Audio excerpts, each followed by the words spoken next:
Cake. Talk of the Wedding Cake. See? Seamless.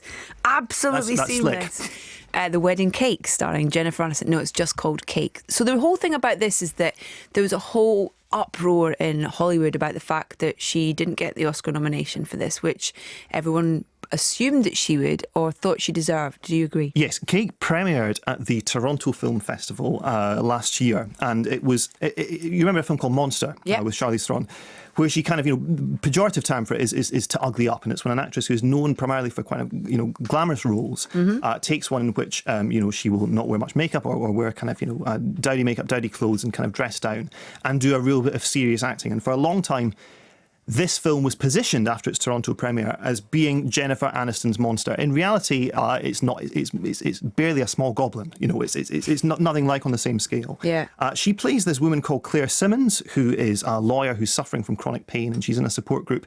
Her face is scarred from some mysterious accident that's happened. But the scars are kind of Hollywood scars, so little kind of teeny scars that she's obviously something bad's happened, but it's not too bad. And she is trying to patch her life together after this mysterious accident. And a friend of hers at the support group, who's played by Anna Kendrick, has recently committed suicide. And this is another kind of a big emotional burden for her, as well as the mysterious thing that happened before. As a way of kind of healing, she decides to get in touch with Anna Kendrick's character's husband, who's played by Sam Worthington, and try and find some kind of peace with him. Not necessarily romantic peace, but some kind of that they can help each other. And here's a clip of when she turns up on the doorstep.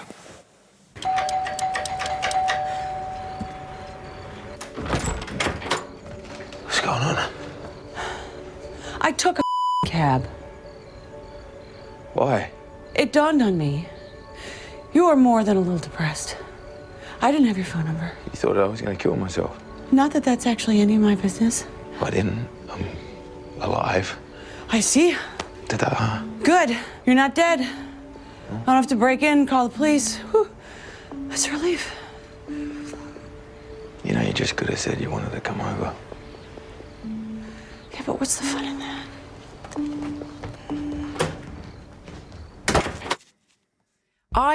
Where's the fun in that? It's a good question. Yeah, well, I don't think it's meant to be fun, but I think it's difficult, isn't it, when someone's... I'll take the film aside for a second and just talk about her and her performance and kind of what's expected of her or what we know her for. We know her for something pretty specific about comedy and about that side of things. And when she ventures into those non-comedic roles or those those roles that aren't as kind of blatantly comedic as possible. I mean, I really enjoyed her in The Good Girl, for example. Yep, she's good in The Good Girl. And the problem with this is that the role doesn't justify the amount of effort she's put into it. It's not well written enough. It's easy to say, a lot of films that are released at this time of year that were sort of wannabe awards contenders and didn't make it, they're kind of made to win awards. This film actually was made to win an award. It's by a new production company who basically cottoned on to the fact that if you make a very, very low budget drama with one star who's committed to giving the performance of their life, you can, if it gets a certain amount of awards traction, it can make a lot of money. And it's just, it's part of a business plan to get a film out there. Is that blatant? Well, it is. And, you have to kind of admire them for it in a way because, to get a production company up and running these days is very difficult. And so all they've done is just kind of cut out the nice talk around it and said, this is exactly what we need. And it just, unfortunately for Jennifer Aniston, it hasn't really come together. Her character is a very kind of one-note, abrasive, unpleasant person. The scenes in which Anna Kendrick's character comes back and visits her as a ghost are all kind of colourfully lit and jazzy music in the background, and they're sipping cocktails by the pool, and it's just really kind of clashy with the rest of the movie.